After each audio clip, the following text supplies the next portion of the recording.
ஆண்டவராகிய இயேசு கிறிஸ்துவின் கிருபையும் சமாதானமும் உங்கள் அனைவரோடும் கூட என்றென்றைக்கும் இருப்பதாக. தலைப்பு: நான் உன்னை விட்டு விலகுவதும் இல்லை, உன்னை கைவிடுவதும் இல்லை. மிகப்பெரிய ஒரு பானை இருக்கிறது என்றால், பானை நிறைய தண்ணீர் இருந்தாலும் அது எல்லாம் போய்விடும். ஒரு சிறு ஓட்டை இருந்தால் போதும். அந்த ஓட்டை எது? நம் வாழ்க்கையில் துன்பங்கள் வருவதற்கு நம் வாழ்க்கையில் ஒரு ஓட்டையை பொல்லாதவன் போடுகிறான். அது என்ன என்பதை நாம் கவனமாய் பார்க்க வேண்டும். அந்த ஓட்டை என்ன என்றால், ஒன்று, முதலில் ஆரம்பிப்பது சிறு ஓட்டை. அதற்கு பெயர் இச்சை. அது கொஞ்சம் பெரிதாகும் போது பாவம். அது இன்னும் கொஞ்சம் பெரியதாகும் போது முழுமையாக விக்கிரக ஆராதனையில் கொண்டு போய்விடும். அது முடிவில் நம்மை காலிப்பானையாய் ஆக்கும். பரிசுத்தம் இல்லாத, பாவம் உள்ள, கர்த்தருக்கு பயன்படாத பாத்திரமாய் நம்மை மாற்றிவிடும். ஜாக்கிரதையாய் இருப்போம். கர்த்தருடைய வார்த்தைகள் நமக்கு ஆனந்தமானது, அற்புதமானது, ஜீவன் உள்ளது, நம்மை காக்கக்கூடியது. ஏசாயா 7ஆம் அதிகாரம் 1ஆம் வசனம் முதல் 17ஆம் வசனம் வரை. இஸ்ரவேல் தேசத்தை ஆகாஸ் என்னும் ராஜா அரசாண்டு கொண்டிருந்தார். அவருடைய தகப்பனார் பெயர் உசியா. சுமார் கிமு 734ஆம் வருடம் அந்த சமயத்தில் நடந்த சரித்திரம் இது. ஏசாயா தீர்க்கதரிசி அப்பொழுது வாழ்ந்து வந்தார். அந்த சமயத்தில் ஒரு காரியம் நடந்தது. அதாவது, இஸ்ரவேல் தேசம் அதற்கு முன்பாக இரண்டாக பிரிக்கப்பட்டிருந்தது. கர்த்தர் ஆபிரகாம் ஐயாவின் குமாரனான ஈசாக்கு, ஈசாக்கின் குமாரனான யாக்கோபு என்பவர்களை தெரிந்து கொண்டார். யாக்கோபுக்கு இஸ்ரவேல் என்று பெயர் கொடுத்தார். இஸ்ரவேல் ஐயாவுக்கு 12 பிள்ளைகள் பிறந்தார்கள். 12 கோத்திரத்தாரும் இஸ்ரவேலர்கள் என்று எண்ணப்பட்டார்கள். அவர்களை கர்த்தர் என்னுடைய ஜனம் என்று சொன்னார். அவர்களை எகிப்திலிருந்து புறப்பட பண்ணினார். இப்படி அவர்கள் எகிப்திலிருந்து கானானுக்குள் வந்த பின்பு அங்கு ராஜாக்கள் அரசாண்டு வந்தார்கள். அப்பொழுது உசியா ராஜாவின் குமாரனான ஆகாஸ் என்னும் ராஜா அரசாண்டு கொண்டிருந்தார். அதாவது, இதற்கு இடைப்பட்ட காலத்தில் தாவீது ராஜா அரசாண்டு கொண்டிருந்த பொழுது இஸ்ரவேல் தேசம் 12 கோத்திரத்தாரும் ஒன்றாயிருந்தார்கள். ஆனால் ரெகெபெயாமின் காலத்தில், அதாவது சாலமோன் ராஜாவும் ரெகெபெயாமும் அதிகமாக, அதாவது சாலமோனின் குமாரன் ரெகெபெயாம், இவர்கள் இருவரும் அதிகமாக விக்கிரக ஆராதனைக்கும் பொல்லாத ஆவிகளுக்கும் இடம் கொடுத்து பாவம் செய்ததினால் இஸ்ரவேல் தேசம் பாழ்பட்டு போயிற்று. எங்கு பார்த்தாலும் விக்கிரக ஆராதனை என்று பெருகிற்று. அது நிமித்தம் அங்கு, அதாவது கர்த்தருக்கு விரோதமாக பொல்லாத ஆவிகளுக்கு தேசத்தில் இடம் கொடுத்து விட்டார்கள். பொல்லாத ஆவிகள் இருக்கும் இடத்தில் சமாதானம் இருக்குமா, அல்லது கர்த்தர் தான் இருப்பாரா? எல்லா பாவங்களும் செய்ய பொல்லாத ஆவிகள் அங்கு நிரம்ப இஸ்ரவேல் தேசம் பிரிக்கப்பட்டு போயிற்று. இஸ்ரவேலின் 10 கோத்திரத்தார் பிரிந்து போனார்கள். லேவி கோத்திரத்தாரும் யூதா கோத்திரத்தாரும் இருவர் தவிர. லேவி கோத்திரத்தார் பொதுவானவர்கள், லேவியர்கள். அவர்களுக்கு தேசங்களில், இடங்களில் பங்கு கிடையாது. இடங்களில், நிலங்களில் எல்லாம் கிடையாது. அவர்கள் வாசமாயிருக்க இடம் மட்டும்தான் உண்டு, நிலங்கள் கிடையாது. அவர்கள் கர்த்தருக்கென்று தெரிந்து கொள்ளப்பட்டவர்கள். மீதி 10 கோத்திரத்தாரும், யூதா கோத்திரத்தை தவிர மற்ற 10 கோத்திரத்தாரும் பிரிந்து சென்று விட்டார்கள். இப்பொழுது யூதா கோத்திரம் தனியாகவும் மற்ற 10 கோத்திரங்களும் தனியாக இருந்தது. இப்படி அரசாண்டு கொண்டு இருக்கும் பொழுது உசியா ராஜாவின் குமாரனான ஆகாஸ் அரசாண்டு கொண்டிருந்தார். ஆகாஸ் யூதாவை அரசாண்டு கொண்டிருந்தார். மற்ற 10 கோத்திரங்களும் இஸ்ரவேல் என்று சொல்லப்படுகிறது. இஸ்ரவேலில் எப்ராயிம் கோத்திரத்தார் இருந்தார்களே, அதாவது இஸ்ரவேலிலே பெக்கா என்னும் ராஜாவும் யூதாவிலே ஆகாஸ் என்னும் ராஜாவும் அரசாண்டு கொண்டிருந்தார்கள். இப்படி இருக்கும் பொழுது இஸ்ரவேல் தேசத்தார் எல்லாரும் சேர்ந்து ரேத்சீன் என்னும் சீரிய ராஜாவோடு சேர்ந்து கொண்டார்கள். இஸ்ரவேலின் 10 கோத்திரத்தார் சேர்ந்து ஒரு தேசமாக இருக்கிறார்கள் அல்லவா? அவர்கள் சீரியரோடு சேர்ந்து கொண்டு, சீரியர்கள் என்பவர்கள் அந்நியர்கள், நம்முடையவர்கள் அல்ல, புறஜாதியார். அவர்களோடு சேர்ந்து கொண்டு யூதாவை எதிர்க்க, ஆகாஸ் ராஜாவை எதிர்க்க, யூதா கோத்திரத்தாரை எதிர்க்க வந்தார்கள். யூதாதான் கர்த்தருக்கு பரிசுத்தமாய் இருந்தது. கர்த்தர் யூதா கோத்திரத்தை தெரிந்து கொண்டார். மற்ற 10 கோத்திரத்தாரும் அதிகமாய் விக்கிரக ஆராதனை செய்தது நிமித்தம் கர்த்தர் அவர்களை விலக்கி வைத்தார். இப்படி இருக்கும் பொழுது யூதாவுக்கு விரோதமாக இவர்கள் எல்லாம் புறப்பட்டு வந்தார்கள். சீரியரோடு சேர்ந்து கொண்டு இஸ்ரவேல சேர்ந்து வந்தார்கள். சிரியாவின் ராஜா ரேத்சிப், இஸ்ரவேலின் ராஜா பெக்கா. இந்த 2 பேரும் சேர்ந்து ஜனங்களோடு யுத்தத்திற்கு வந்தார்கள். அப்பொழுது யூதா கோத்திரத்தின் ராஜாவாகிய ஆகாஸ் மிகவும் கலங்கினார். என்ன செய்வதென்று, பெருக்கூட்ட மக்கள், இவர்கள் ஒரே ஒரு கோத்திரத்தார் மட்டும்தான் இருக்கிறார்கள். ஆனாலும் அதிகமான மக்கள் இருந்தாலும் மற்றவர்களோடு சேர்ந்து பார்க்கும் பொழுது எதிரியின் பலத்தை பார்க்கும்போது மகா பெரியதா இருக்கிறது. இந்த நேரத்தில் இப்படி ஒரு யுத்தம் வரப்போகிறது என்றால், அந்த காலத்திலும் எந்த காலத்திலும் யுத்தம் என்றால் அது பாழடிக்கதான் வரும். இப்படிப்பட்ட நிலையில் தேசம் எத்தனை பேர் மரணம் அடைவார்கள், எப்படிப்பட்ட ஆபத்து நேரிடும், தேசம் என்னவாகும் என்று மிகவும் கலங்கி போனார்கள். ஏனென்றால் இஸ்ரவேலருக்கும் சீரியாவும் இருவரும் 2 தேசத்து ராஜாக்களும் பேசிக் கொண்டார்கள். எல்லாரும் கூடி சென்று யூதாவை முறியடித்து அந்த தேசத்திற்கு நாம் ஒரு ராஜாவை நியமித்து அந்த ராஜா மூலமாக நாம் இருவரும் பங்கு பிரித்துக் கொள்ளலாம், பொருட்களையும் தங்கத்தையும் வெள்ளியையும் எல்லாவற்றையும் பிரித்துக் கொள்ளலாம் என்று திட்டமிட்ட இந்த காரியத்தை செய்தார்கள். இந்த செய்தி கேட்டதும் யூதாவின் ராஜாவாகிய ஆகாஸ் கலங்கினார். அப்பொழுது அவர் யூதா தேசத்தார் கலங்கி நின்ற போது கர்த்தர், அவர்கள் கலங்கி என்ன செய்திருப்பார்கள், கர்த்தருடைய பிள்ளைகள் ஜெபித்திருப்பார்கள்.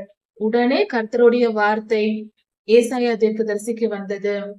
கர்த்தர் சொன்னார், ஏசாயா தீர்க்கதரிசியை அழைத்து, நீயும் உன் குமாரனான கேஆர் யாசூபுமாக இருவரும் புறப்பட்டு வண்ணார்துறை வழியாக மேற்குளத்து மதையின் கடைசி மட்டும் ஆகாசுக்கு எதிர்கொண்டு போங்கள் என்று சொன்னார்.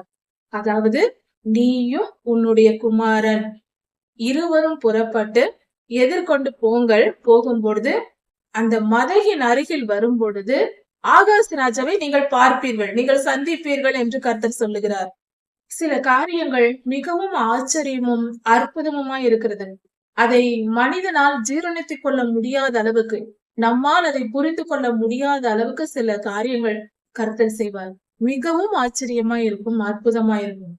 அதாவது மிக துல்லியமாக சிறு சிறு காரியங்களை கூட, மனிதர்களே நாம் அற்பமாக சின்ன விஷயம் என்று சொல்லுகிற, இதெல்லாம் ஒரு சிறு பிள்ளைகள் செய்கிற காரியம் என்று நினைக்கிற காரியங்களை கூட கர்த்தர் துல்லியமாய் செய்வார். அது எவ்வளவு ஆச்சரியமா இருக்கிறது. ஏசாயா தீர்க்கதரிசியை அழைத்து நீ போய் ராஜாவினிடம் பேசு என்று சொல்லிவிட்டு இருக்கலாம். ஆனால் சொல்லவில்லை.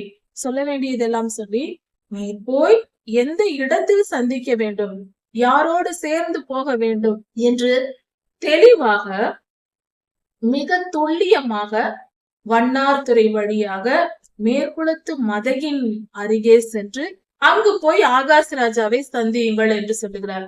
கர்த்தர் தீர்க்கதரிசியின் இடத்தில் சொன்னால் மிக சிறிய சிறிய காரியம் என்று நாம் நினைக்கக்கூடிய காரியங்களை சொல்லுவார்.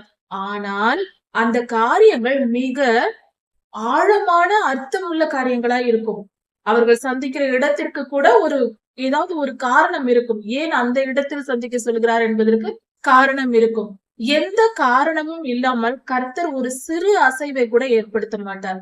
கர்த்தர் சொன்னால் அதில் மிகப்பெரிய ஆழமான ஏதோ ஒரு காரியம் இருக்கிறது என்றே பொருள். எப்பொழுதும் இந்த எண்ணத்தோடு கர்த்தருடைய வார்த்தையை நாம் கவனிக்க வேண்டும். வேதம் வாசித்தாலும் சரி, தீர்க்கதரிசியின் சொற்களை கேட்டாலும் சரி, கர்த்தருடைய குரலை நாமே கேட்டு நாம் நடந்து கொண்டாலும் சரி, மிக ஜாக்கிரதையாக கர்த்தருடைய வார்த்தைகள், அவருடைய அசைவுகள், நாம் தரிசனம் பார்க்கும் பொழுது அவருடைய தோற்றம், இதையெல்லாம் கவனமாய் கவனிக்க வேண்டும். ஏனென்றால் ஒவ்வொன்றத்திற்கும் ஒரு பொருள் உண்டு. உதாரணத்திற்கு, கர்த்தர் ஒரு இடத்தில் நிற்கிறார். அவரது அருகே ஒரு சிறு பெண், 2-3 வயது உள்ள ஒரு சிறு பெண் நிற்கிறார். அவள் கர்த்தருடைய வலது கரத்தின் பக்கத்தில் நின்று, பக்கத்தில் கர்த்தர் உயரமா இருக்கிறார், இந்த பெண் சிறு பெண்ணா இருக்கிறாள். இவள் அண்ணாந்து கர்த்தரை பார்த்து கொண்டு இருக்கிறார். கர்த்தர் அந்த பெண்ணை பார்க்கவில்லை, தூரத்தில் எங்கேயோ கவனித்துக் கொண்டிருக்கிறார். அந்த சிறு பெண் தான் கர்த்தரை பார்த்து கொண்டிருக்கிறார். இப்படி ஒரு தரிசனம் வருகிறது. இதன் பொருள் என்ன? இதை நாம் ஆழமாய் கவனிக்க வேண்டும். மிக ஆழமான ஒரு காரியம் அதில் இருக்கிறது. என்னவென்றால், நாம் ஒருவரை புதிதாக பார்த்தால் எப்படி பார்ப்போம்? புதியதாக ஒரு இடத்திற்கு, ஒரு புதிய வீட்டிற்கு போனால் எல்லோர் முகத்தையும் உற்று கவனிப்போம், ஆழமாக பேசுவோம், எல்லாரையும் கவனிப்போம், வீட்டை கவனிப்போம், அவர்கள் முகத்தை கவனிப்போம், எல்லாவற்றையும் கவனிப்போம். ஆனால் காலையிலிருந்து மாலை வரைக்கும் நம்முடனே நம் பிள்ளைகள் இருக்கும் பொழுது அந்த பிள்ளைகளின் முகத்தை பார்த்தே பேசிக் கொண்டிருக்க மாட்டோம். எங்கேயாவது பேசிக்கொண்டு இங்க வாங்க வா என்று சொல்லிக் கொண்டிருப்போம். எதையாவது படித்துக் கொண்டு ஏதாவது வேலை செய்து கொண்டு பிள்ளைகளிடம் நாம சொல்லிக் கொண்டே இருப்போம். அவர்கள் முகத்தை உற்று கவனித்துக் கொண்டே இருக்க மாட்டோம். இது இயல்பு. இதே ஒரு தோற்றத்தில் தான் கர்த்தர் அந்த தரிசனத்தில் தோன்றுகிறார். இப்படி இது ஒரு உதாரணத்திற்கு கர்த்தர் தரிசனம் தந்தால் அதில் ஆயிரம் ஆயிரம் அர்த்தங்கள் புதைந்திருக்கும். இதன் பொருள் என்னவென்றால், நான் உன்னுடனே இருக்கிறேன் மகளே என்று பொருள். எப்பொழுதும் கர்த்தர் நம்மை கவனித்துக் கொண்டிருக்கிறார். அவர் நம்முடனேயே இருப்பதினால் நாம் பயப்பட தேவையில்லை. அதனால் நாம் தைரியமாக இருக்க வேண்டும். நம் சூழ்நிலைகள் எப்படி இருந்தாலும், எத்தனை போராட்டங்கள் வந்தாலும், எத்தனை வழிகள், எத்தனை வேதனைகள், எத்தனை துடிக்கும் காரியங்கள், எப்படிப்பட்ட காரியங்கள் வந்தாலும், மனதை கிழிக்கும் காரியங்கள் நடந்தாலும் நாம் அஞ்ச தேவையில்லை. கலங்கக்கூடாது, தைரியமா இருக்க வேண்டும். ஏனென்றால் நம் அருகிலேயே கர்த்தர் இருக்கிறார் என்று பொருள். இப்படி கர்த்தர் ஒரு சின்ன அசைவை வைத்து, ஒரு சின்ன காரியங்களை வைத்து மிகப்பெரிய ஆழமான சத்தியங்களை சொல்லிவிடுவார். அதனால் நாம் ஜாக்கிரதையாக இருக்க வேண்டும். இந்த இடத்திலும் ஆகாஷ் ராஜாவின் இடத்தில் பேசுவதற்கு ஏசாயா தீர்க்கதரிசியை இப்படிதான் அனுப்புகிறார். உன் குமாரனோடு சென்று அந்த மதகின் அருகில் போய் சந்தி என்று சொல்கிறார்.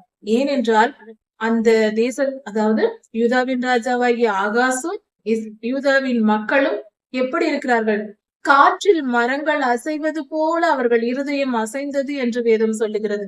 அந்த அளவுக்கு அவர்கள் மிகவும் பயந்து நடுங்கி, அதாவது அவர்கள் இருதயம் தள்ளாட தொடங்கி விட்டது. அந்த அளவுக்கு துன்பம் வந்து விட்டதே. இப்பொழுது எல்லா ஜனங்களும், ஏனென்றால் அந்த காலத்தில் யுத்தம் என்றால், எந்த எந்த காலத்திலும் யுத்தம் என்றாலே ஒரு பலவீனமான தேசத்தின் மேல் யுத்தம் வந்தால் அந்த தேசம் முற்றிலும் அழிக்கப்பட்டு போய்விடுகிறது. அதனால் அந்த ஜனங்கள் எல்லாம் அழிக்கப்பட்டு போவார்கள். இந்த நிலை இருக்கும்போது யாருக்குதான் கலக்கம் இருக்காது? அந்த காலத்தில் மிகவும் துன்பம், பயங்கரமான மிக மோசமான காரியங்கள் நடக்கும். கொள்ளையடிப்பது, துன்புறுத்துவது, அடிப்பது, வெட்டுவது, குத்துவது என்று பயங்கரமா இருக்கும். இப்பொழுதும் கூட அப்படிதான் இருக்கிறது. இது ஒரு நொடியில் முடிகிறது. அந்த காலத்தில் நீண்ட நேரம் ரத்தமாய் கிடக்கும். சரி, எந்த யுத்தமாயிருந்தாலும் அது விரும்பத்தகாதது, அருவருப்பானது, வரக்கூடாதது. எங்கும் பூமி எங்கும் நடக்கக்கூடாத ஒரு சம்பவம் தான் யுத்தம். சரி, இப்படி விரும்பத்தகாத ஒரு காரியம் நடக்க போகிறது என்று சொல்லும் பொழுது யூதாவின் மக்களும் ஆகாசம் கலங்கி நின்றார்கள். கர்த்தர் ஏசாயா தீர்க்கதரிசி அவர்களிடத்தில் அனுப்பினார். அனுப்பி என்ன சொன்னார்? கர்த்தர் சொன்னார், நீ பயப்படாதே. ஆகாஷ் ராஜாவை குறித்து ஏசாயா தீர்க்கதரிசி சொன்னது கர்த்தருடைய வார்த்தை. அதாவது, நீ பயப்படாதே, அவர்கள் உன்னை ஒன்றும் செய்ய மாட்டார்கள்.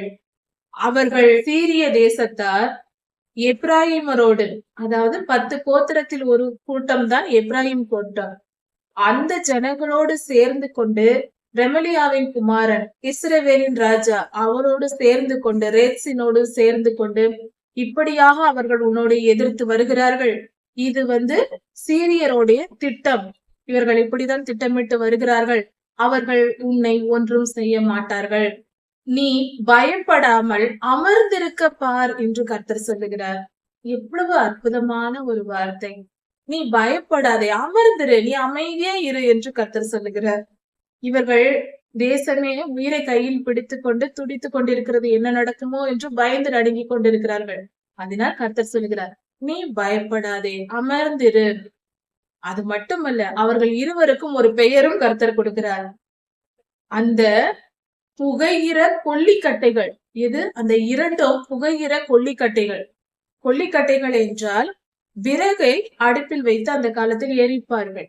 அப்படி விறகு எரிக்கும் போது அந்த தேவையான அளவு சமையல் வேலையெல்லாம் முடிந்த பின்பு அந்த விறகை எடுத்து அணைத்து வைத்து விடுவார்கள். தண்ணீர் ஊற்றி அணைத்து விடுவார்கள், மிச்சம் உள்ள விறகு மறுநாள் பயன்படுத்துவதற்காக.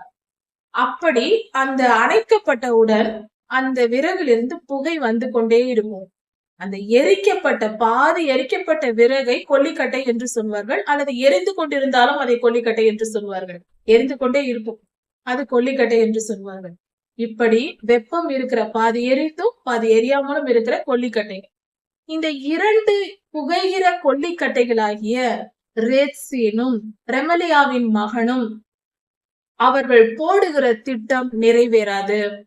அவர்களுடைய உக்கிர கோபத்தின் நிமித்தம் உன் இருதயம் துவள வேண்டாம். அவன் உக்கிர கோபமாக வருகிறான், அதற்காக நீ இருதயம் துவண்டு போகாதே. இன்னும் 65 வருடங்களில் என்ன நடக்க போகிறது? அவர்கள் இருவரும் அழிக்கப்பட போகிறார்கள். இன்னும் 65 வருடங்களில் இது நடக்கும். கர்த்தராகிய ஆண்டவர் சொல்லுகிறார், அவர்கள் இப்பொழுது போட்டிருக்கிற திட்டம், ஆலோசனை நிலை நிற்பதில்லை, அது நடக்காது, நீ பயப்படாமல் அமைதியாயிரு என்று கர்த்தர் சொல்லுகிறார். இதை ராஜாக்களின் புஸ்தகத்தில் போய் பார்த்தால் மிக தெளிவாய் இருக்கும். அதாவது கர்த்தர் ஒரு காரியத்தை யுத்தத்திற்கு வந்து வாசலில் நின்று கத்திய துன்மார்க்கர்கள் எல்லாம் திருப்பி பார்க்காமல் ஓடி போய் விடுவார்கள். கர்த்தர் அப்படி ஒரு காரியத்தையும் பல இடங்களில் செய்திருக்கிறார். இஸ்ரவேலரை காப்பாற்ற, கர்த்தர் தம் ஜனங்களை காப்பாற்ற எந்த வழியும் யுத்தம் நடந்தும் வெற்றி கொடுப்பார், நடத்தாமலே வாசல் வரைக்கும் வந்தவனையும் திருப்பி அனுப்புவார். இந்த செய்தியை ராஜாக்களின் புஸ்தகம் வாசிக்கும் பொழுது நாம் தெளிவாக தெரிந்து கொள்ளலாம். அந்த அளவுக்கு கர்த்தர் ஒவ்வொரு யுத்தத்தையும் தடுத்து நிறுத்துவது, வெற்றி தருவது போன்ற பல காரியங்களை செய்திருக்கிறார். இப்படி இதே காரியம்தான் இங்கும் நடக்கிறது. ஆகாஷ் ராஜாவுக்கும் கர்த்தர் அவர்களை காப்பாற்றுகிறார். அது மட்டுமல்ல, அவர் சொல்லுகிறார் 65 வருடங்களில் இந்த 2 பேரும், அதாவது இன்னும் சில விளக்கமாக சில காரியங்களை சொல்லியிருக்கிறார். சீரியாவின் தலை தமஸ்கு, தமஸ்குவின் தலை ரேத்சின். ரேத்சின் ராஜாவின் பெயர். சீரியா தேசத்தின் தலைநகரம் தமஸ்கு. இப்படி அவர்கள் எரிக்கப்பட்டு அழிக்கப்பட்டு போகிறவர்கள். இன்னும் 65 வருடங்களில் எப்ராஹிம் கோத்திரத்துக்கு தான் கர்த்தர் இந்த காரியத்தை சொல்லுகிறார். இன்னும் 65 வருடங்களில் எப்ராஹிமர் ஒரு ஜனமாய் இராதபடிக்கு நொறுங்குண்டு போவார்கள், அழிக்கப்பட்டு போவார்கள் என்று. எப்ராஹிம் என்பவர் யார் என்றால், யோசேப் ஐயாவுக்கு 2 குமாரர்கள், மனாசே, எப்ராஹிம் என்ற இருவரும். இது எப்ராஹிம் என்பவரும் மனாசே இருவரும் இஸ்ரவேலின் கோத்திரங்களில் 2 கோத்திரங்களாகவே அவர்கள் பிரிந்து வருகிறார். யோசேப்பின் கோத்திரத்தை போல எப்ராஹிம் கோத்திரம், மனாசே கோத்திரம் என்று 2 கோத்திரங்களும் அவர்கள் பிள்ளைகளும் தனித்தனி கோத்திரங்களாகவே எண்ணப்பட்டு வருகிறார்கள். இப்படி வருகிறது. எப்ராஹிமின் தலை சமாரியா, சமாரியாவின் தலை ரெமலியாவின் குமாரன். அங்க அந்த மனிதனுடைய பெயரே கொடுக்கப்படாமல் மகன் என்று சொல்லப்பட்டிருக்கிறது, ரெமலியாவின் குமாரன் என்று. ஏனென்றால் அவன் துன்மார்க்கனா இருக்கிறான். கர்த்தர் அவன் பெயரை பலமுறை சொல்லக்கூட விரும்பாமல் தான் இப்படி எழுதப்பட்டிருக்கிறது. கர்த்தர் ஒவ்வொரு காரியத்தையும் மிக துல்லியமாக ஆழமான கருத்துகளோடு நமக்கு கொடுத்திருக்கிறார். கர்த்தர் மிக மிக மிக ஞானம் உள்ளவர். அவரை போல பூரண ஞானம் உள்ளவர் ஒருவரும் இல்லை. ஒரு வார்த்தையோ ஒரு செயலோ கர்த்தர் நமக்கு சொன்னால் அதை நாம் ஆழமாய் அறிந்து புரிந்து கொள்ள முயற்சிக்க வேண்டும். இப்படி செய்யும் பொழுது நாம் பல மடங்கு பலனை பெற முடியும். லேசாக பார்த்துவிட்டு போனால் ஒரு பலன், கொஞ்சம் ஆழமாக நோண்டி எடுத்து பார்க்கும் பொழுது இன்னும் அதிக பலனை பெற முடியும். கர்த்தருடைய வார்த்தை ஆழமானது, பொக்கிஷங்கள் நிறைந்தது. ஒவ்வொரு வார்த்தையிலும் ஒவ்வொரு புதையல்கள் இருக்கிறது. அதை தோண்டி எடுத்து அனுபவிப்பது நமக்கு கொடுக்கப்பட்டிருக்கிற கர்த்தருடைய கிருபையா இருக்கிறது. இப்படி கர்த்தர் இந்த காரியத்தை சொல்லுகிறார். அவர்கள் இன்னும் 65 வருடங்களில் எப்ராஹிம் அழிக்கப்பட போகிறது.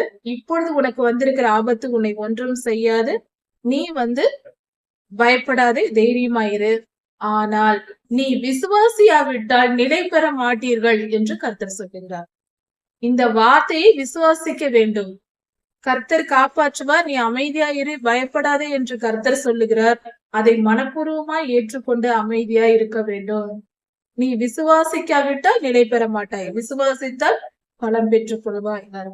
இப்படியாக கர்த்தர் இந்த காரியங்களை ஏசாயா தீர்க்கதரிசியின் மூலமாக ஆகாஷ் ராஜாவுக்கு நல் வார்த்தைகளை, மங்கள வார்த்தைகளை தருகிறார். தேசம் பாதுகாக்கப்படும், யுத்தமே நடக்காது என்று சொல்லுகிறார். அப்படியே இந்த காரியம் 65 வருடங்களில் நடந்து முடிந்தது என்று வேதம் தெளிவாக சொல்லியிருக்கிறது. தயவு செய்து கர்த்தரின் வார்த்தையின் வல்லமையை உணர்ந்து கொள்வோம். கர்த்தரின் வார்த்தை தான் வேத வசனம். வேத வசனம் தான் இயேசு கிறிஸ்து. அதாவது யோவான் 1:1 சொல்லப்பட்டிருக்கிறது. யோவான் 1ஆம் அதிகாரத்தில் சொல்லப்பட்டிருக்கிறது, அதிலே வார்த்தை இருந்தது, அந்த வார்த்தை தேவனிடத்தில் இருந்தது, அந்த வார்த்தை தேவனாய் இருந்தது. வார்த்தை இயேசு கிறிஸ்து, வார்த்தை பிதாவாகிய தேவன், வார்த்தை வசனம். இப்படி வல்லமையுள்ள இந்த வசனத்தை ஆண்டவராகிய இயேசு கிறிஸ்து ஒப்புமையாக சொல்லப்படுகிற, ஒப்பிட்டு சொல்லப்படுகிற கர்த்தருடைய வார்த்தை, அவரும் அவருடைய வார்த்தையும் ஒன்றுதான். அவருடைய திருவாயிலிருந்து சொல்லப்பட்ட இந்த பரிசுத்த வார்த்தைகள் தான் வேத வசனங்கள்.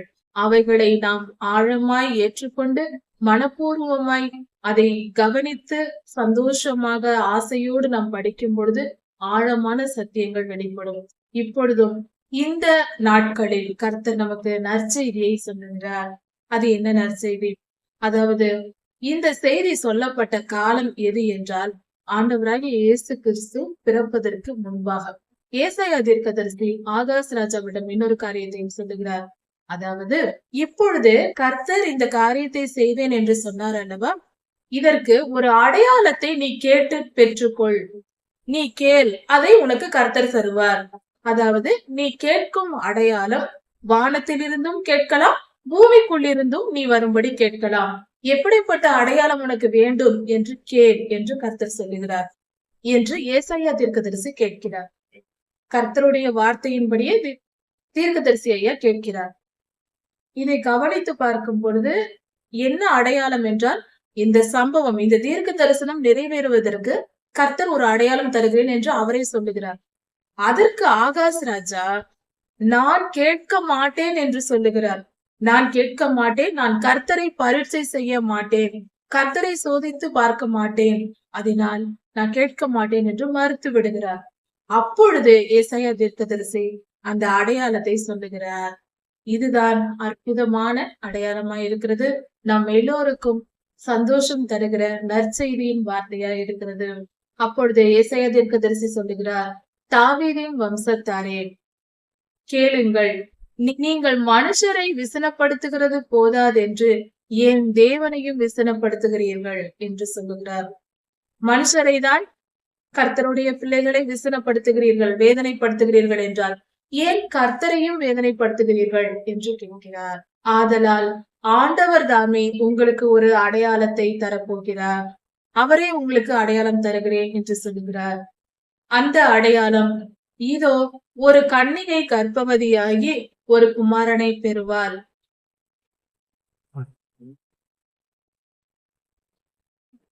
அவருக்கு இம்மானுவேல் என்று பெயரிடுவாள் என்று சொல்லப்பட்டிருக்கிறது. இது என்ன செய்தி என்றால், இதோ ஒரு கன்னிகை கர்ப்பவதியாகி ஒரு குமாரனை பெறுவாள். இது ஆண்டவராகிய இயேசு கிறிஸ்துவின் பிறப்பை ஏசாயா தீர்க்கதரிசி முன்னே அறிவிக்கிறார். கர்த்தர் பிறக்க போகிறார். அவர், அதாவது இந்த பிறப்பின் செய்தி என்பது இதற்கு முன்பாக இந்த கர்த்தர் பிறப்பதற்கு சுமார் 3500 வருடங்களுக்கு மேலாக ஒவ்வொரு தலைமுறையாரும் ஏங்கி தவித்து காத்திருக்கிற காரியமா இருக்கிறது. ஆதாம் ஏவாளுக்கு ஆதியாகமம் 3ஆம் அதிகாரத்தில் சொல்லப்பட்டிருக்கிறது. கர்த்தர் சொன்னார், அவர் உன் தலையை நசுக்குவார். ஸ்திரீயின் வித்து என்று சொல்லப்பட்டிருக்கிறது.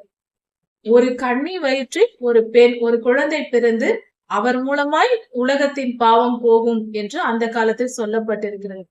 இது ஆதாம் ஏவாளையா காலத்தில் இருந்து மரியாள் அம்மா பிறக்கும் வரைக்கும் இருந்த இத்தனை தலைமுறை ஜனங்களும் காத்திருக்கிறார்கள். சுமார் 60 தலைமுறைகள், 61வது தலைமுறையாக யோசேப்பு 60வது தலைமுறையாக இருக்கிறார். அதாவது ஆண்டவராகிய இயேசு கிறிஸ்துவை வளர்ப்பு தந்தை யோசேப்பையா வளர்த்தார். ஆண்டவராகிய இயேசு கிறிஸ்துவை வளர்ப்பு தந்தை மரியாள் அம்மாவின் சந்ததி, யோசேப்பு மரியாள் அம்மாவின் சந்ததி 60வது தலைமுறையா இருக்கிறது. 62வது தலைமுறையாகிய ஆண்டவராகிய இயேசு கிறிஸ்து பிறக்கிறார். இப்படி ஆண்டவராகிய இயேசு கிறிஸ்துவின் பிறப்புக்கு பிறந்த பின்பு அவருடைய பிறப்பு நடக்க போகிறது. அவர் பிறந்து நன்மை தீமை அறியும் வரைக்கும், அவர் நன்மை தீமை அறியும் வரைக்கும் வெண்ணையும் தேனையும் சாப்பிடுவார். அவருக்கு பிரியமானது. அப்படி என்றால் செழிப்பான நாட்களாய் இருக்கும், தேசமெங்கும் செழிப்பிருக்கும். வெண்ணையும் தேனும் செழிப்பான நாட்களில் தான் கிடைக்கும், பஞ்சத்திலும் பசியிலும் கிடைக்காது அல்லவா? அதனால் வெண்ணையும் தேனையும் சாப்பிடுவார், நன்மை தீமை அறியும் வயது வரை. அதாவது ஒரு தோராயமாக சொல்ல போனால் 12 வயது வரை என்று சொல்லலாம். அது வரைக்கும் அவர் அந்த 12வது வயதிற்குள், அதாவது ஆண்டவராகிய இயேசு கிறிஸ்து பெரியவராக விவரம் நன்மை தீமை தெரியும் வயது ஆகும் காலத்திற்கு முன்பாகவே இந்த எப்ராயிமர் அழிக்கப்படுவார்கள். இந்த நிலை வரும். யூதா தேசத்திற்கு மிகப்பெரிய தீமையான காலம் வரும். அந்த பிள்ளை தீமையும் நன்மையையும் அறிந்து கொள்ளும் வயது வருவதற்குள் இந்த 2 தேசங்களும் அந்த ராஜாக்களால் விட்டுவிடப்படும் என்று சொல்லப்பட்டிருக்கிறது. எப்ராயிமர் யூதாவை விட்டு பிரிந்து போகும் காலத்திலிருந்து இதுவரைக்கும் நடக்காத துன்பமான காலங்கள், துயரமான சம்பவங்கள் உன்மேலும் உன் தேசத்தின் மேலும் வரும் என்று கர்த்தர் சொல்லுகிறார். உன் மேலும் உன் ஜனத்தின் மேலும் உன் பிதாவின் வம்சத்தின் மேலும் இப்படியாக வரும். இது யூதா தேசத்திற்கும் சேர்த்துதான் ஆண்டவர் சொல்லுகிறார். இப்படிப்பட்ட துன்ப காலங்கள் வரும். கர்த்தருடைய நியாய தீர்ப்பாய் இருக்கிறது. இஸ்ரவேல் தேசத்தாரின் வம்ச வரலாறுகளை நாம் படித்தால், ராஜாக்களின் புஸ்தகத்தை படித்து பார்த்தால், கர்த்தரை விட நமக்கு அதிகமாய் கோபம் வரும். அவர் பொறுமை உள்ளவர். அவர் அத்தனையும் பொறுத்து கொள்வார். நம்மால் எல்லாம் பொறுக்க முடியாது. அந்த அளவுக்கு ராஜாக்களின் அட்டூழியங்கள் அநேகமாய் இருந்தது. தாவீது ராஜாவை தவிர மற்றவர்கள் எல்லோரும் ஒருவருக்கொருவர் இந்த ராஜாவாவது நல்லவராய் இருப்பார், கர்த்தருக்கு பிரியமானவராய் இருப்பார் என்று பார்த்தால், ஒவ்வொருவரும் கொஞ்ச காலம் நல்லபடியாக இருப்பார்கள். அதன் பின்பு அவர்கள் வேலையை காட்ட தொடங்கி விடுவார்கள். பொல்லாதவன் யாரையும் விட்டு வைக்கவில்லை. எல்லாரையும் பிடித்து ஒரு உலுக்கி கொண்டும் கர்த்தருடைய சித்தத்தை நிறைவேறாதபடிக்கு, நாம் நிறைவேற்றாமல் இருக்கும்படிக்கு நம்மை தடை செய்கிறவனாய் இருக்கிறான். ராஜாக்களின் புஸ்தகத்தை வாசித்து பார்த்து அதன் வரலாறுகளை கவனித்து பார்த்தால், நம் வாழ்க்கையில் நாம் எதை செய்யக்கூடாது, எதை செய்ய வேண்டும், எந்த விஷயத்தில் கவனமா இருக்க வேண்டும் போன்ற காரியங்களை நாம் சுலபமாக புரிந்து கொள்ளலாம். ராஜாக்கள் எல்லோரும் பக்தியோடுதான், பல ராஜாக்கள் ஆரம்பத்தில் இருக்கிறார்கள். கர்த்தரிடத்தில் பக்தியாக உண்மையாக சாலமோன் ராஜாவை எடுத்துக்கொள்ளும். உலக வரலாற்றிலேயே இல்லாத அளவுக்கு மிகப்பெரிய தேவாலயத்தை கட்டி எவ்வளவு கர்த்தருக்கு பிரியமாய் இருந்து ஆயிரக்கணக்கான பலிகளை கொடுத்து கர்த்தரிடத்தில் ஆசீர்வாதத்தை பெற்று ஞானத்தை பெற்ற அந்த ராஜாவையே பெண்கள் விழ தள்ளி பண்ணினார்கள். அதிகமான பெண்களை திருமணம் செய்ததினால் அந்த பெண்கள் புறஜாதியாரிடத்தில் இருந்து வந்த பெண்கள் ஆதனால் அவர்கள் விக்கிரக ஆராதனையை தூண்டிவிட்டு கடைசியில் சாலமோன் ராஜாவை தேசமெங்கும் விக்கிரக ஆராதனை செய்ய வைத்து அதன் மூலம் மிகப்பெரிய தீங்கை தேசத்திற்கு கொண்டு வந்து சேர்த்தார்கள். இது சரித்திரம், உண்மையாய் நடந்த சம்பவங்கள். அதனால் இந்த ராஜாக்களின் புஸ்தகத்தை வாசித்து நாம் இதையெல்லாம் தெரிந்து கொள்ள வேண்டியது மிகவும் அவசியம். நம்முடைய ஒவ்வொரு குடும்பத்திலும் கூட எந்தெந்த இடத்தில் சோதனை வருகிறது, எதன் வழியாய் நமக்கு எல்லா தீமையும் வருகிறது என்ற, அதாவது ஒரு மிகப்பெரிய ஒரு பானை இருக்கிறது என்றால் அது ஒரு சிறு ஓட்டை இருந்தால் அதன் வழியாக எல்லா தண்ணீரும் போய்விடும். பானை நிறைய தண்ணீர் இருந்தாலும் அது எல்லாம் போய்விடும். ஒரு சிறு ஓட்டை இருந்தால் போதும். அந்த ஓட்டை எது? நம் வாழ்க்கையில் துன்பங்கள் வருவதற்கு நம் வாழ்க்கையில் ஒரு ஓட்டையை பொல்லாதவன் போடுகிறான்.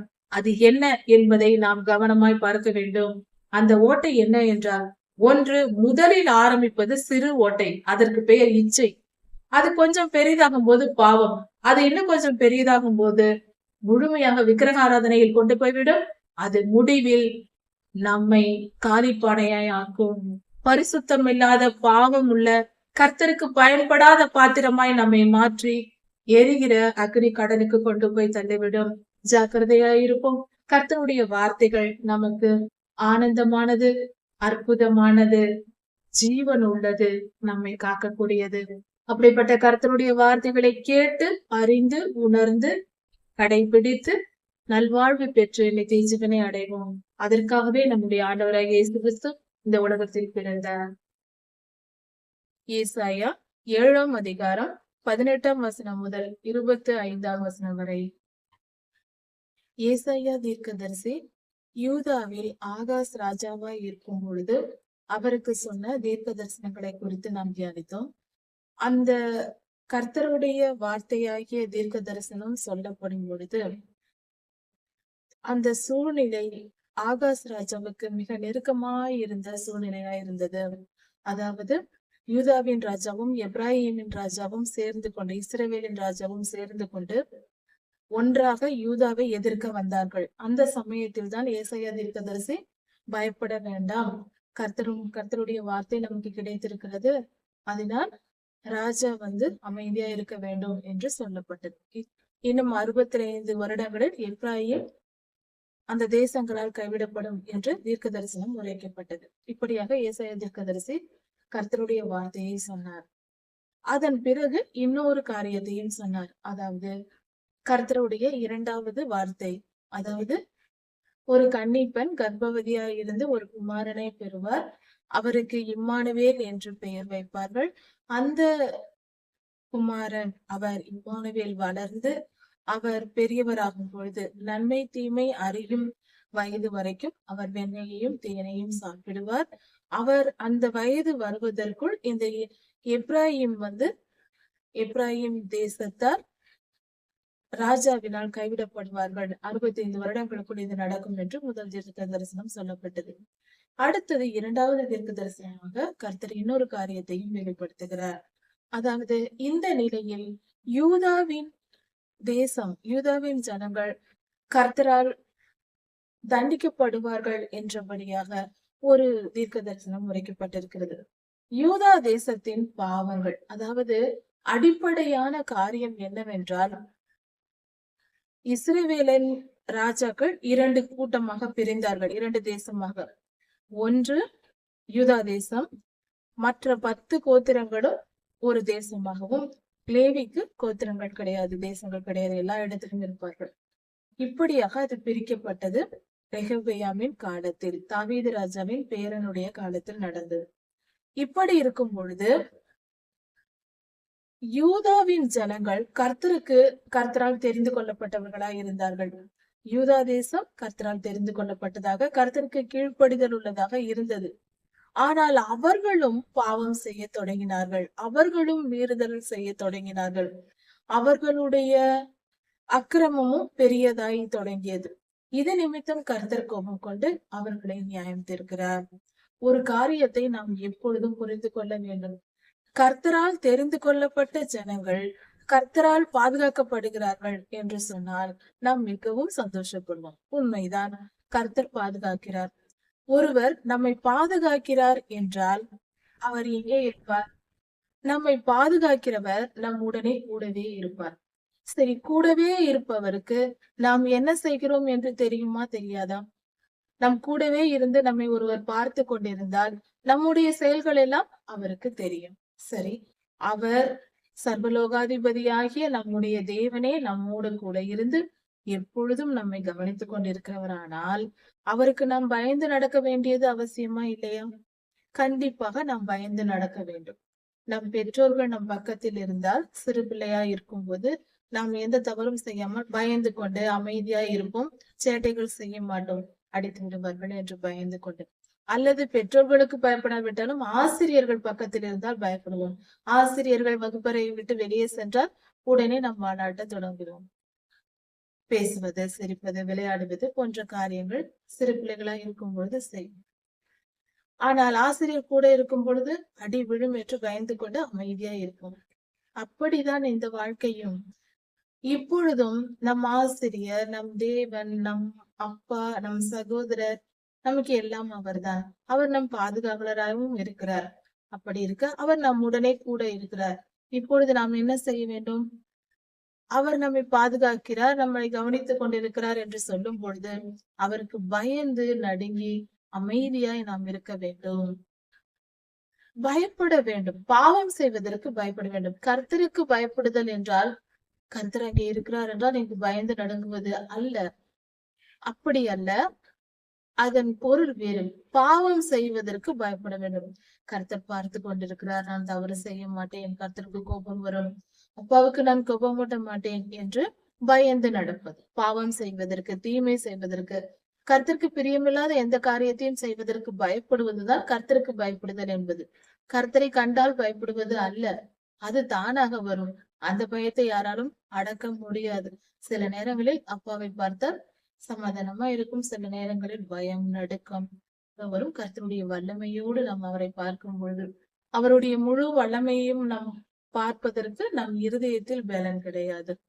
அவர் நம்மை பலப்படுத்தி நம்மை தாழ்த்தினால், நம்மை பலப்படுத்தினால் ஒழிய அவரை நம்மால் பார்க்க முடியாது.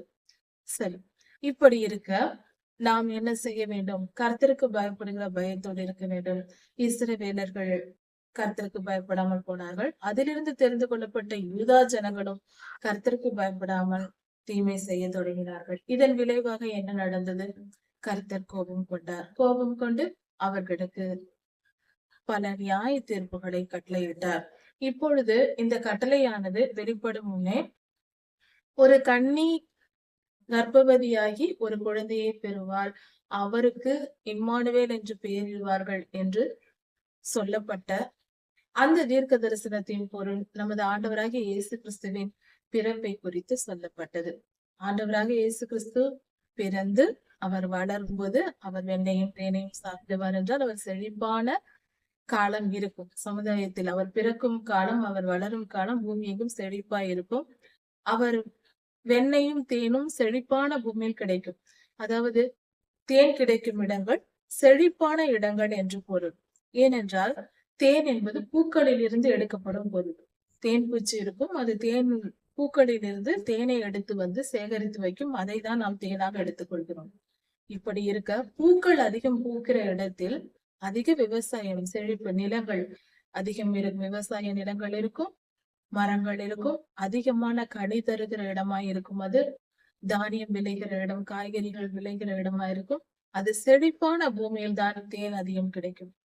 வெண்ணெய் கிடைக்கும் என்றால் வெண்ணெயும் அப்படித்தான். வெண்ணெய் என்பது பாலில் இருந்து எடுக்கக்கூடிய பொருள். அந்த பால் மாடுகள், ஆடுகள் இவைகளிலிருந்து எடுப்பார்கள். பொதுவாக மாட்டிலிருந்து எடுப்போம். மாடுகள் அதிகம் இருக்கிற இடத்திலிருந்து பால் அதிகம் கிடைக்கும். அப்பொழுது தேசமெங்கும் பால் அதிகமா இருந்தால்தான் வெண்ணெய் எடுப்பார்கள். அதிக பால் இருக்கும் பொழுது அதை வெண்ணெய் எடுத்து அதை பயன்படுத்துவார்கள். அப்படி என்றால் மாடுகள் அதிகம் இருக்கிற இடத்தில் மேய்ச்சல் அதிகமா இருக்கும். மேய்ச்சல் என்றால் புல்வெளிகள் இருக்கும். நன்கு மழை பெய்து பூமியில் புல் முளைத்தால்தான் ஆடு மாடுகள் செழிப்பாய் இருக்கும். அப்படி என்றால் நல்ல மழை பெய்து அதனால் புல் வளர்ந்து அதனால் மாடுகள் பெருகி பூக்கள், விவசாய நிலங்கள் எல்லாம் செழிப்பாய் இருக்கும் பொழுது தேனும் பாலும் வெண்ணையும் அதிகமாய் நமக்கு கிடைக்கும். இதைதான் இது குறிப்பாக சொல்லப்பட்டிருக்கிறது. ஆண்டவராகிய இயேசு கிறிஸ்து பாலையும் வெண்ணையும் சாப்பிடுவார் என்று சொல்லும் பொழுது அவர் வளரும் காலத்தில் மிகவும் பூமி செழிப்பாய் இருக்கும். அவர் நன்மை தீமை அறியும் காலம் முன்பாக இந்த 2 ராஜாக்களாலும் தேசங்கள் கைவிடப்படும் என்று சொல்லப்பட்டிருக்கிறது. இப்படி இந்த தீர்க்க தரிசனம் உரைத்த பின்பு அது ஆண்டவராகிய இயேசு கிறிஸ்துவின் பிறப்பை குறித்தும் சேர்ந்தே இந்த தீர்க்க தரிசனத்தோடு வருகிறது. இப்படி நடந்து முடிந்தது. இதற்கு அடுத்ததாக இன்னொரு தீர்க்க தரிசனம் சொல்லப்படுகிறது. அதாவது யூதா தேசத்தின் பாவத்தின் நிமித்தம் கர்த்தரை கோபமூட்டினது நிமித்தம். அப்படி என்றால் என்ன?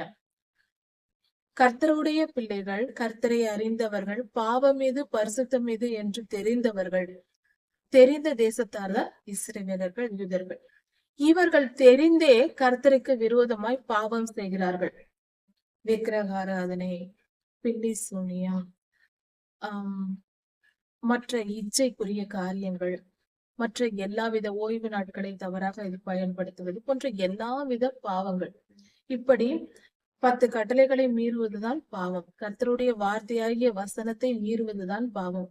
இப்படி இவர்கள் செய்ததை நிமித்தம் கர்த்தருக்கு கோபம் ஊட்டியதினால் கர்த்தர் அவர்களை தண்டிக்கிறார். அது எப்படி நடக்கும் என்றால், எகிப்து தேசத்திலிருந்து ஈயையும் அசீரியாவில் இருந்து தேன் பூச்சியையும் நான் வரவழைப்பேன். பயில் காட்டி அழைப்பார், இங்கே வாருங்கள், இங்கே இந்த தேசத்தை நீங்கள் அழித்து போடுங்கள், இந்த தேசத்திற்கு தீங்கு விளைவிங்கள் என்று கர்த்தரே அந்த பூச்சிகளிடத்தில் ஒப்பு கொடுப்பார் என்று சொல்லப்பட்டிருக்கிறது. இந்த 2 காரியங்களையும் துன்புறுத்துகிற, தீமை விளைவிக்கிற ஒரு காரியமாக இங்கு சொல்லப்பட்டிருக்கிறது. இதன் பொருள் என்னவென்றால், எகிப்து தேசத்தின் போர் வீரர்களும் அதே போல அசீரிய தேசத்தின் போர் வீரர்களும் யூதாவை சுற்றிலும் பாளையம் இறங்குவார்கள். அவர்கள் முற்றுகை போடுவார்கள் என்பது போன்ற பொருள். இவர்களை அவர்கள் அடக்குவார்கள், சுற்றிலும் இருந்து தீங்கு செய்வார்கள் என்பது பொருளாகிறது. அந்த பூச்சிகள் என்ன செய்யும் என்றால், வனாந்தரத்திலும் பள்ளத்தாக்குகளிலும் கண்மலை வெடிப்புகளிலும் எல்லா முள் காடுகளிலும் மேய்ச்சலுள்ள எல்லா இடங்களிலும் தங்கும். அப்படி என்றால் இது போர் வீரர்களை குறிக்கிறது. எகிப்து தேசத்தின் போர் வீரர்களும் அசிரிய தேசத்தின் போர் வீரர்களும் இப்படி சுற்றிலும் அவர்கள் தங்குவார்கள், உங்களுக்கு துன்பத்தை கொடுக்கும்படியாக என்று சொல்லப்பட்டிருக்கிறது. இப்படி வருகிற அந்த அசிரிய தேசத்தின் போர் வீரர்கள் யூதா தேசத்தின் மகிமையை கெடுத்து போடுவார்கள். அப்படி என்றால் அவர்களுடைய மகிமை, ஒரு மனிதனுடைய தலைமுடி என்பது ஒரு மனிதனுக்கு மகிமையா இருக்கிறது, புகழ்ச்சியா இருக்கிறது. அப்படி இருக்க, அதாவது வேதத்தில் சொல்லப்பட்டிருக்கிறது, நியாயப்பிரமாண புஸ்தகத்தில் ஒருவருடைய நரைத்த தலைமுடி என்பது பெரியோர்கள் என்பதற்கு அடையாளமாய் இருக்கிறது. அது மரியாதைக்குரிய.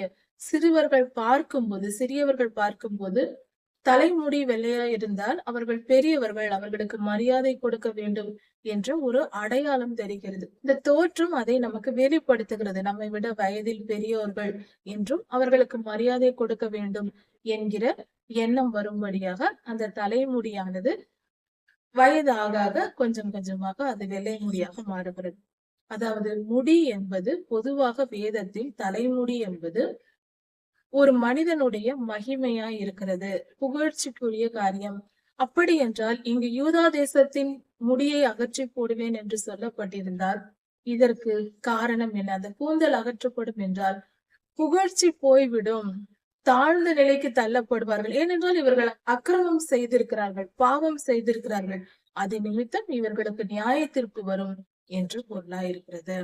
அந்த காலத்தில் ஒரு மனிதன் ஒரு இளம் பசுவையும் 2 ஆடுகளையும் வைத்திருந்தாலே அந்த வீட்டிற்கு தேவையான பால், நிறைவான பால் கிடைக்குமாம். அதனால் அந்த மனிதன் வெண்ணெயை சாப்பிடுவானாம். அப்படி என்றால் பூரணமாய் பால் கிடைக்கும், நல்ல பலன் தரும், செழித்திருக்கும் நாட்கள் அவைகள். அதாவது பஞ்சம் இல்லாமல் செழிப்பான காலமாய் இருக்கும், விவசாயம் செழித்திருக்கும் என்று பொருள். தேசத்தில் மீதியாய் இருப்பவன் எவனும் தேனையும் வெண்ணையுமே சாப்பிடுவான். மீதியாய் இருப்பவன் என்று சொல்லப்பட்டிருக்கிறது.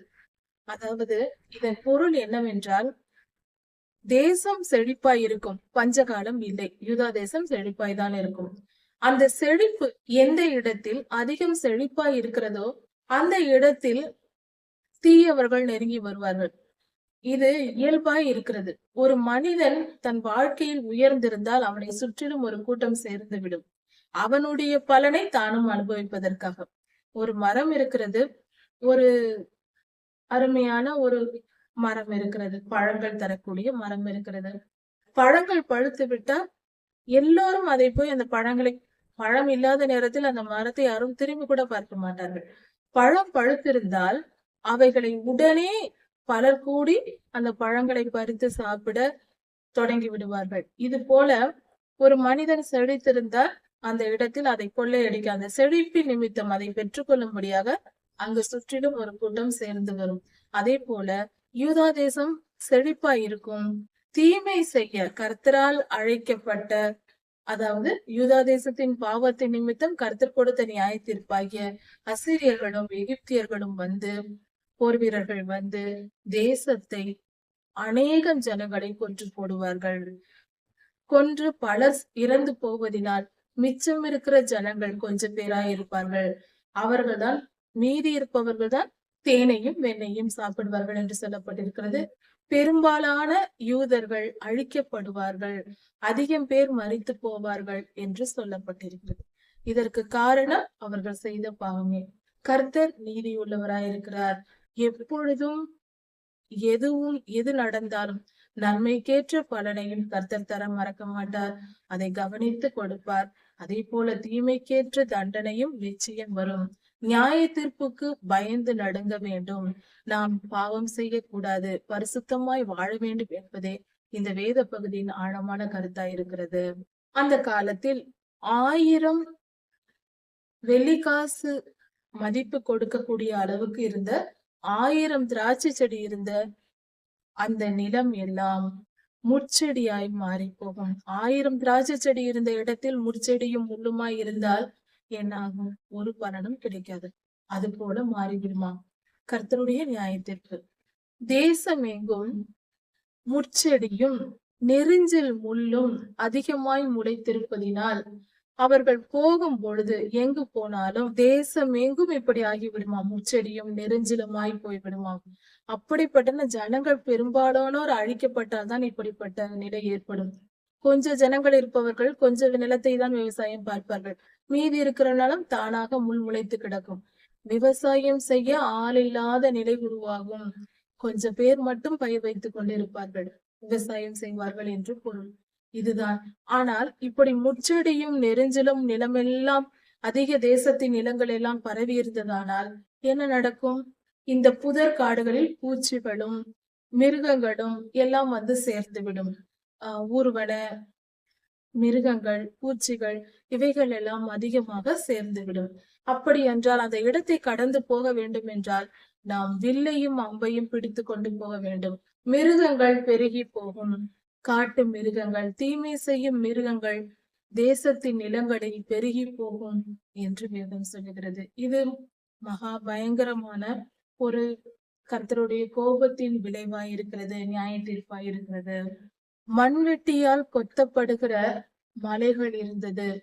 மண்வெட்டியினால் கொத்தி விவசாயம் செய்யக்கூடிய அளவுக்கு நல்ல நிலங்கள் எல்லாம் மலைகளின் மேல் இருந்தது.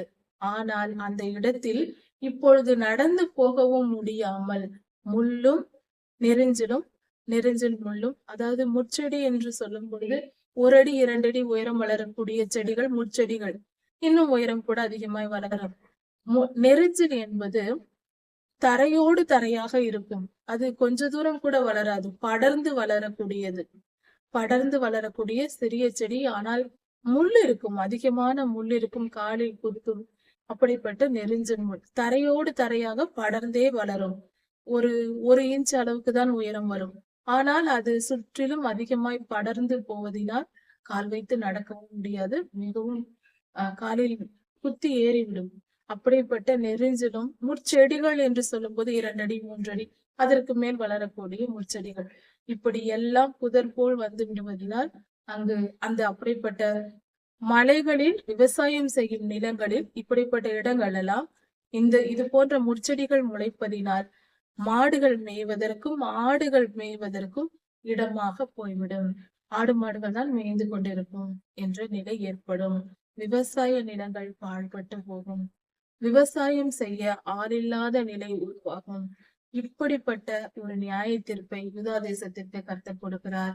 ஏசாயா தீர்க்கதரிசியின் மூலமாக இது உரைக்கப்படுகிறது. இதன் மூலம் நாம் தெரிந்து கொள்ள வேண்டியது என்ன? இன்றைய காலத்தில் நாம் என்ன செய்கிறோம்? கிறிஸ்தவர்கள் என்றால் கர்த்தரிடத்திலிருந்து ஏதோ ஒரு பலனை பெறுகிற ஒரு ஜனத்தார் என்று நினைத்துக் கொண்டிருக்கிறோம். அல்ல, நாம் முதலில் தெரிந்து கொள்ள வேண்டியது கர்த்தருடைய ஆசீர்வாதத்தை பெறுவது என்பது முதல் காரியம் அல்ல. முதலில் அவர் நம்மை தெரிந்து கொண்டதே ஆசீர்வாதம் தான். அதுதான் முதல் ஆசீர்வாதம். அவர் தம்முடைய பிள்ளையாக நம்மை தெரிந்து கொண்டு, அவர்தான் முதலில் தெரிந்து கொண்டார். தெரிந்து கொண்டு தம்மை வெளிப்படுத்தினார். நான் தான் உங்கள் தகப்பன், பரம தகப்பன் என்று அவர் வெளிப்படுத்தினார் அல்லவா? அதுதான் உயர்ந்த முதல் ஆசீர்வாதமாய் இருக்கிறது. அப்படிப்பட்ட ஆசீர்வாதத்தை பெற்றுக்கொண்ட நாம் என்ன செய்ய வேண்டும்? முதல் காரியமாக நாம் செய்ய வேண்டியது கர்த்தரை விசுவாசிக்க வேண்டும். அடுத்தது கீழ்ப்படிதல் வேண்டும், ஒழுக்கம் வேண்டும், கர்த்தருடைய வார்த்தைக்காக பொறுமையோடு காத்திருக்கும் பழக்கம் வேண்டும். இந்த 4 குணாதிசயங்களும் நிச்சயம் நமக்கு வேண்டும். இது இல்லாத போது கர்த்தருடைய கோபத்திற்கு நாம் ஆளாக நேரிடும். இது இல்லை என்றால் நாம் தவறு செய்வோம். அதனால் கர்த்தருடைய கோபம் நியாயத்திற்காக நமக்கு வரும். சரி, இந்த 4 காரியங்கள் என்ன? கீழ்ப்படிதல். முதலில் கர்த்தரிடத்தில் விசுவாசம் வைக்க வேண்டும். கர்த்தரை விசுவாசித்து நடக்க வேண்டும். கர்த்தர் மேலும் கர்த்தருடைய வார்த்தையின் மேலும் நாம் விசுவாசம் வைத்து வாழ வேண்டும். அதை முதலில் தெளிவாய் புரிந்து கொள்வோம். அடுத்தது கர்த்தருடைய வார்த்தைக்கு கீழ்ப்படிய வேண்டும். வேத வசனம் கர்த்தருடைய வார்த்தையா இருக்கிறது, அதற்கு கீழ்ப்படிந்து நடக்க வேண்டும். அதற்கு அடுத்தது ஒழுக்கமாய் இருக்க வேண்டும். கர்த்தருடைய வார்த்தைகள் நமக்கு என்னத்தை போதிக்கிறது? நீதியையும் நியாயத்தையும் போதிக்கிறது. அவைகளே ஒழுக்கம். அந்த ஒழுக்கத்தை கடைபிடித்து வாழ வேண்டும். கேட்பது மட்டுமல்ல, தெரிந்து கொள்வது மட்டுமல்ல, செயலில் நாம் கர்த்தருக்கு கீழ்ப்படிந்து நடக்க வேண்டும். நம்முடைய செயல்கள் கர்த்தருக்கு பிரியமானதா இருக்க வேண்டும். வேத வசனம் என்ன சொல்லுகிறதோ அதை செய்ய வேண்டும். செய்யாதே என்று சொல்வதை செய்யக்கூடாது. வேத வசனத்தின்படி கடைபிடித்து நடக்க வேண்டும். அடுத்தது பொறுமை வேண்டும்.